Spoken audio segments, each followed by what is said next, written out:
Hey guys, it's Skymer here, and welcome back to another episode of our team reviews for the Scarlet and Violet upcoming tournament.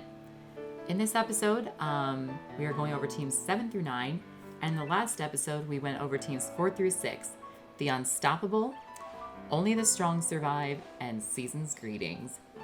So let's hop in without further ado into team number 7, our next double battle.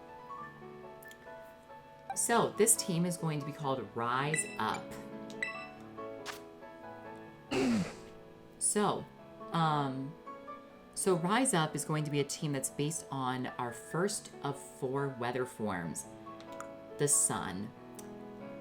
So Torkoal is going to always be one of the first Pokemon in this fight that is going to come out and set up that drought and instantly get that sun up. I've always enjoyed using sun teams just because the sun is so versatile in how you can use it. And a lot of Pokemon, obviously, that gain the most benefit from the sun are Pokemon either in the photosynthesis world of Pokemon Scarlet, since harsh sunlight does proc their photosynthesis, but also because of the factor that the sun weakens one of the fire type's most common weaknesses, which is water. And weakening that damage output can really help those Pokemon just live a little bit longer than what they normally would.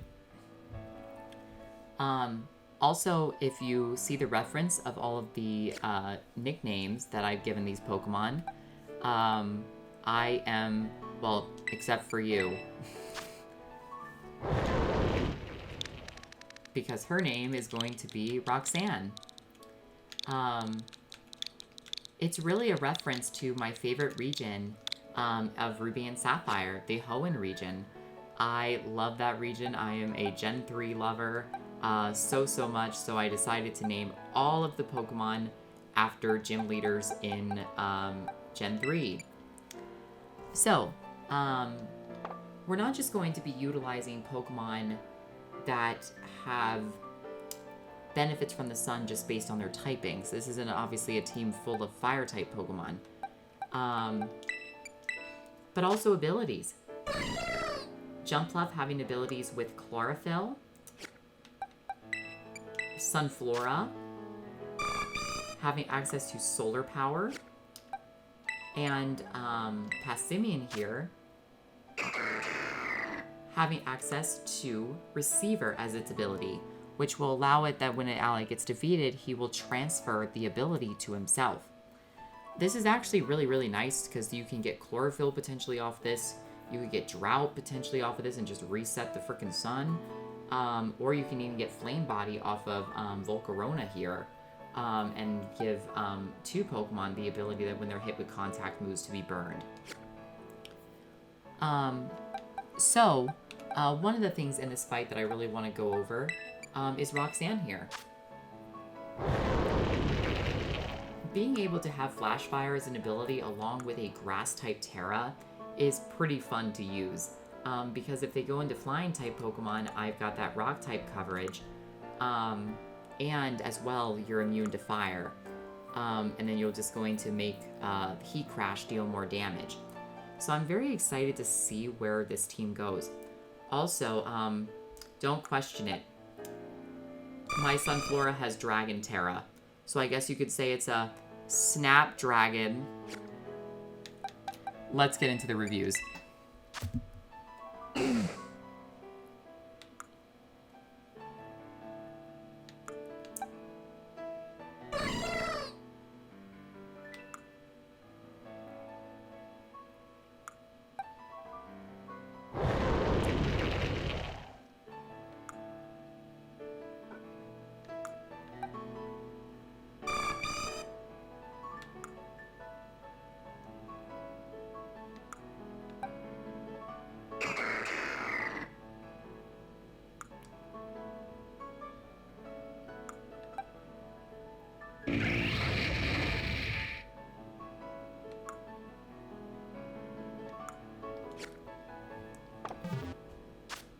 And now we will move on to team number 8. Here we go.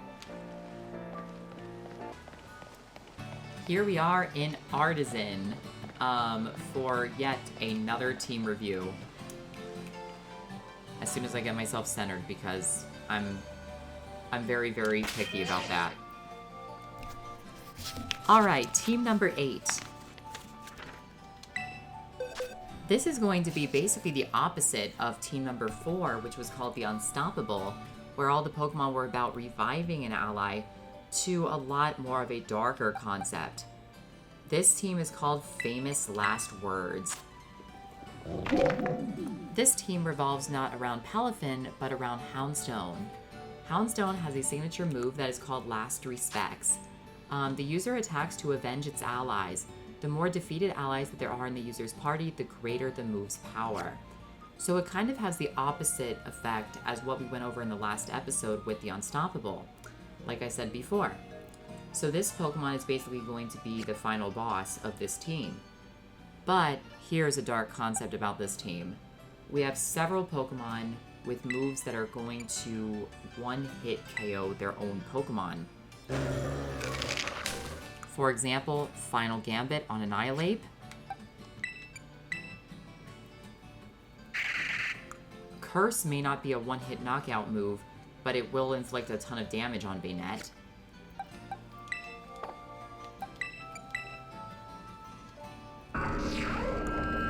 Memento on Spiritomb. And Explosion on my Electrode.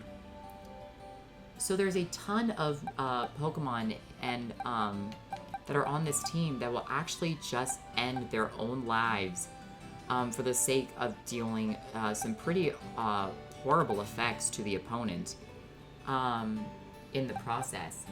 You're probably wondering why Wugtrio is here. Honestly, it's a Pokemon that doesn't live long in general because it doesn't know what a defense stat is or an HP stat is. It doesn't know which either of those are, so it's not going to be on the field long, most likely. So that's the reason it's there. He's a squishy boy. So, in addition, once all those Pokemon potentially have fainted, Darla will come out and have a very powerful Last Respects, because all of the other Pokemon on the team will be fainted. Now, it doesn't mean that necessarily with Memento with Spiritomb that I'm just going to use Memento on turn 1. It is going to fight until it's at pretty low health, and then use Memento to cut the rest of its HP to nerf the next incoming Pokemon, and very potentially force a switch. Because no one likes to deal with heavily debuffed offenses. I know that having Explosion on Electrode is kind of a meme, but I do have the normal gem, and I'm going to try to invest as much into its physical attack as possible, because right now it's absolutely atrocious. So I'm going to see what I can do to make this thing deal the most possible explosion damage possible. So, let's go over the team review.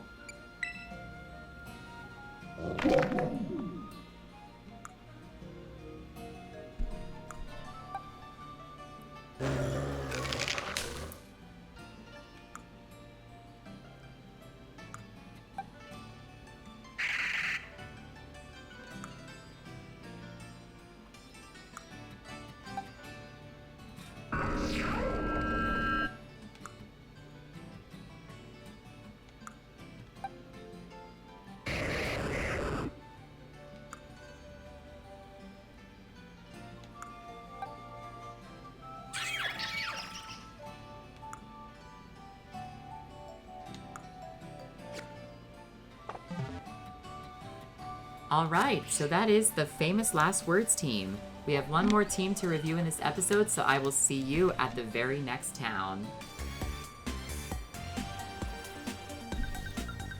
Alright, what a fitting image for this next team, as I'm overlooking a whole bunch of water. Alright, team number 9, the next double battle, is going to be called Reigning Supreme. So again, this is going to be a weather-based team. This one featuring Pelipper as one of the stars. But I really want to go over some very, very interesting synergies that I want to go over. So of course, Drizzle with the Damp Rock is going to keep the rain on the field forever, basically.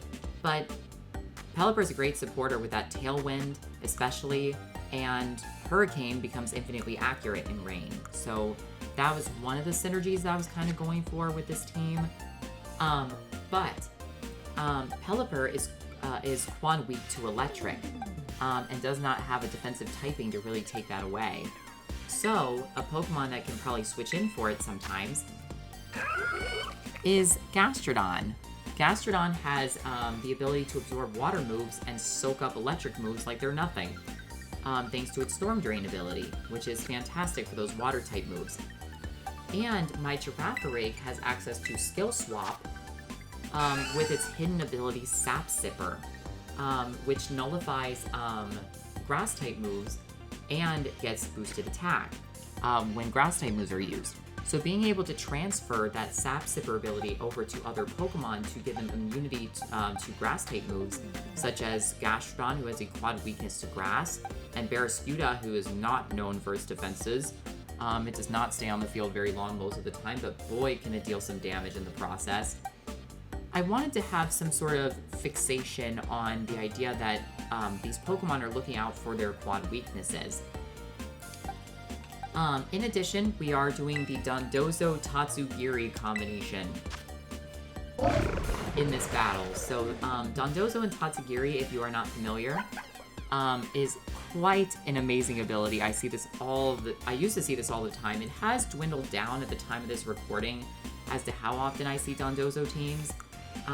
But basically what happens is that if Dondozo and Tatsugiri are on the field at the same time, Tatsugiri will hop into Dondozo's mouth and will buff all of its stats by 2 stages, and Tatsugiri's will basically have, in like 99% of situations, will never take damage inside of its mouth until Dondozo is defeated and it comes back out.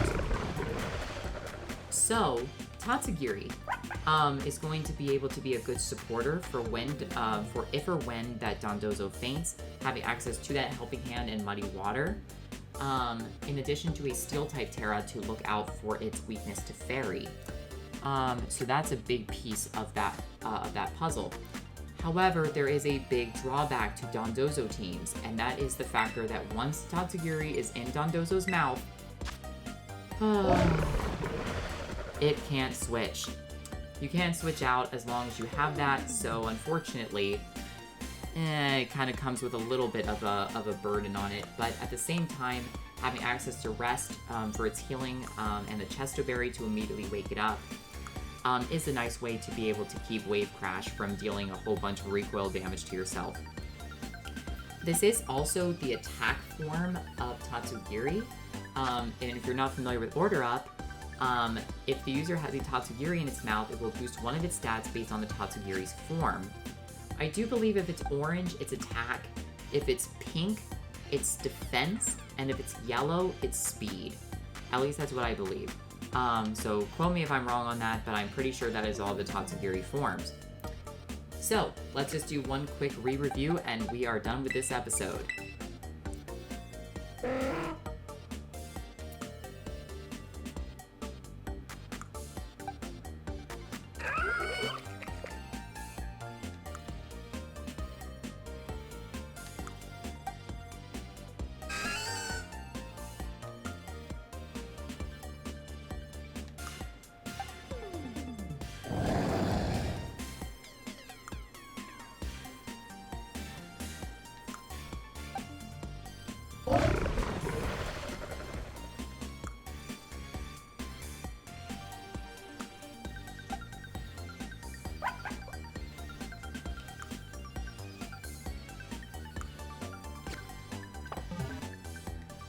Alright, and just as the sun is now rising on my character, that actually looks absolutely stunning.